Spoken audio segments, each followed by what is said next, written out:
கிடைக்கும்.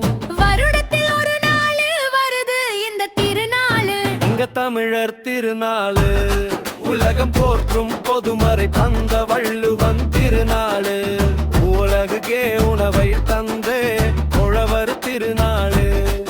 இது பொங்கல் மறுநாளு, தை 2ஆம் நாளு. உழைக்கும் மக்கள் எல்லோருக்கும் இந்த திருநாளு. ஆடு மாடு எல்லாம் குடிக்க வச்சு அதுக்கு ஒரு பூசை வச்சு வாயில்ல ஜீவனையும் வாழ்த்தி வணங்குவோம். சமத்துவ பொங்க வைப்போம், சமத்துவ பொங்க வைப்போம். நாம் சந்ததி தொடர வாழ வைப்போம். பொங்கலோ பொங்கலோ பொங்கலோ